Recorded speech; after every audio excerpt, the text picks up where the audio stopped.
RSS प्रमुख मोहन भागवत का बड़ा बयान। सीएए और एनआरसी से मुसलमानों का नहीं है कोई नुकसान। ये कितना प्राचीन है और कहां से जुड़ता है। मैं ऐसा देखता हूं कि भारत की प्रत्येक भाषा, प्रांत आदि आदि जो कुछ विविधता है, उसका इतिहास उस प्राचीन समय से जुड़ता ही है। तब कैसा था बिल्कुल वैसा आज नहीं होगा, लेकिन वहां से निकला, उसके कारण उत्पन्न हुआ, जिसको व्याकरण में शब्द है तद्भव। ऐसा तद्भव सब कुछ है भारत में।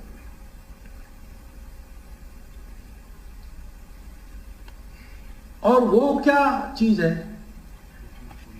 जिससे हम सब निकले। आज हम इतने अलग अलग दिखते हैं, भाषाएं समझ में नहीं आती, उनकी बोलियां भी बहुत अलग अलग है, खान पान रीति रिवाज भूगोल के कारण अलग हुए हैं। इतिहास सबका मिलकर एक जैसा हुआ, वैसा हर एक प्रदेश का अपना अपना इतिहास भी है। और ये न जाने कितने हजार वर्षों से चल रहा है।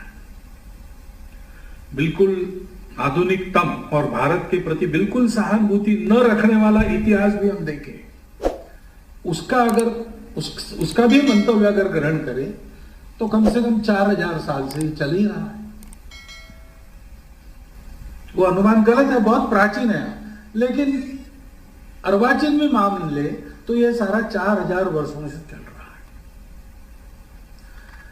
दुनिया में एक भी उदाहरण ऐसा नहीं है कि जिसमें इतनी सारी विविधताएं इकट्ठा 4000 साल चली, बिना झगड़ा किए चली, आपस में मिलजुल कर चली, और सबकी सब कायम है आज भी।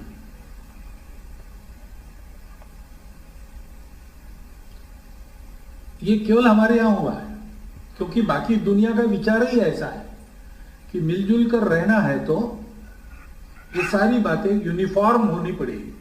यानी अलग अलग भाषा नहीं चलेगी, एक ही भाषा।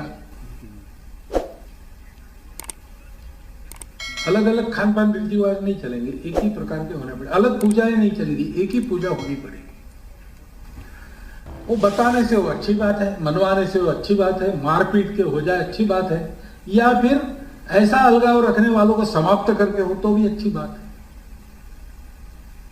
ये चिंतन है।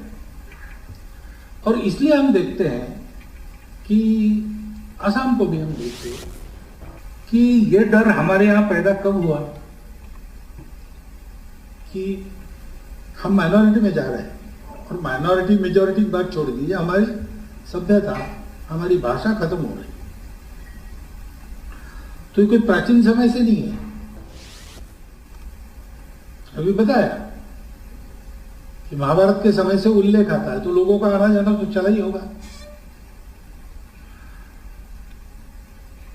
अब यहां महाभारत में अर्जुन के प्रवास का वृत्त मिलता है, यहां पर वैवाहिक संबंध भी उनके बने हैं, तो काफी ये माइग्रेशन चला ही है, अपने देश में पहले से है।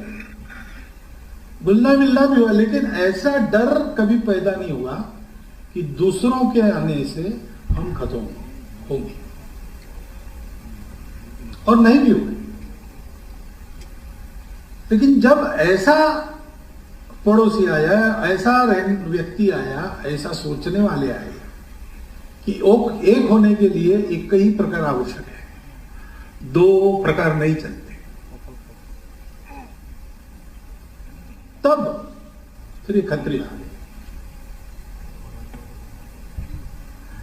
क्योंकि सारी जीवन का सारा विचार ही इस पर आधारित है कि जहां भी हम रहे वहां हम डोमिनेंट रहे, हम साथ में रहे, ऐसा नहीं। तो हमको दुनिया की किसी भाषा से, किसी धर्म से, किसी बात से हमको परहेज नहीं है, क्योंकि हमारी दृष्टि तो ये है, वसुधैव कुटुंबकम, स्वदेशो भुवनत्रया। हमारे देश में तो कितने अलग अलग राज्य थे, लेकिन हमारे यहां वीसा पासपोर्ट नहीं था, यात्राएं होती थी, हिमालय से कन्याकुमारी, कच्छ से कामरूप, आना जाना लोगों का चलता था। क्योंकि व्यवस्था के दृष्टि से राज्य है, देश है। हमारा तो पूरा देश है, हमारा तो स्वदेशो भुवनत्रया, ऐसा हम मानते हैं। और ऐसा मानने वाले हम सब थे।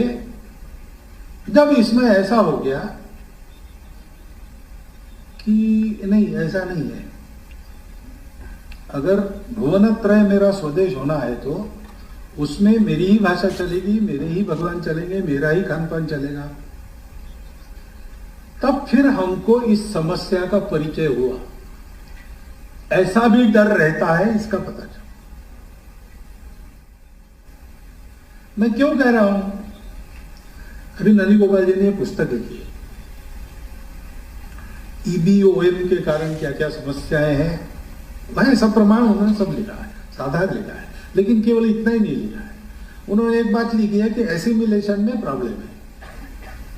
यानी हमारा इसके बाद भी हम लोग क्या सोचते हैं, एसिमिलेशन होना चाहिए,